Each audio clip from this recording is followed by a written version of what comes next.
Baba wethu osezulwini, siyabonga namuhla ekuseni ukuvuswa nguwe. Leli yizwi lakho elinamandla, sifundise lona Nkosi, usiyale ngalo ngegama likaJesu Kristu, amen. Bazalwane, sizoqhubekela evesini lesibili elitholakala futhi kuwo amaHubo 23 ivesi lesibili. Ngizokhumbula-ke izolo ukuthi sifunde ivesi lokuqala la ethi uDavide uJehova ngumalusi wami, angiyikweswela. Uyaqhubeka uthi uyangilalisa emadlelweni aluhlaza, uyangisa asemanzini okuphumula.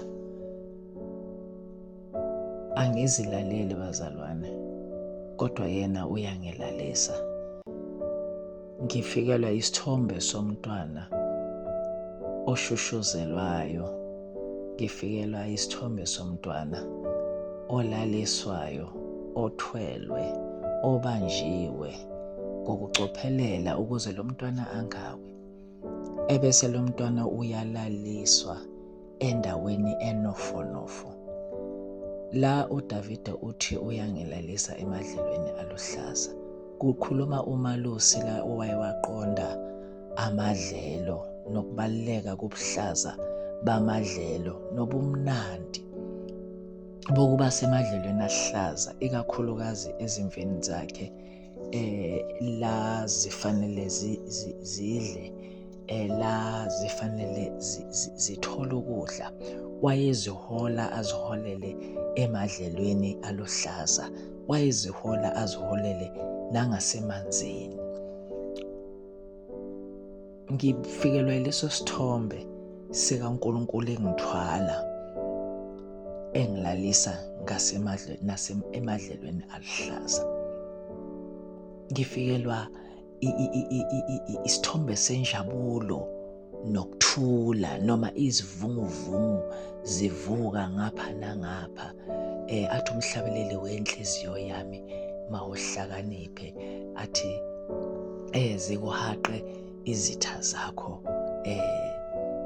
Kodwa kunjalo bazalwane, kube khona lento ethi thula moya wami, thula moya wami, ulalele uJesu.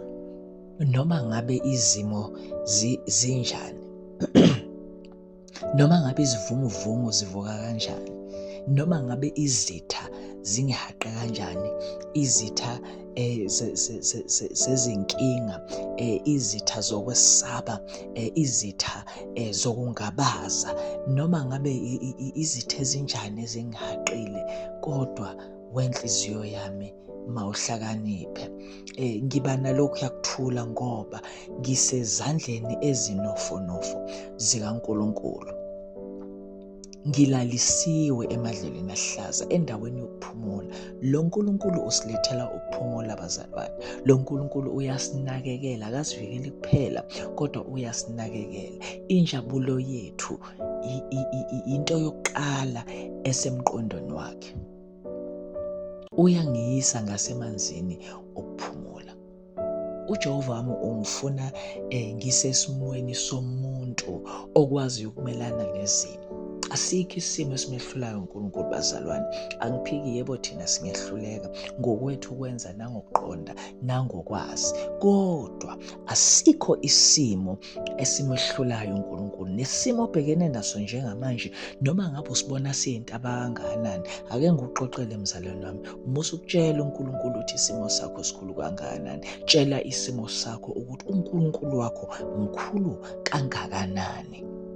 Wakhumbula amazwi la ubhekene khona nokwesaba, la ubhekene khona nokungabaza, ukuthi uJehova wakho wena usentendeni yesandla sakhe, uyakulalisa emadlelweni ahlaza futhi uyakuyisa nangasemanzini okuphumula.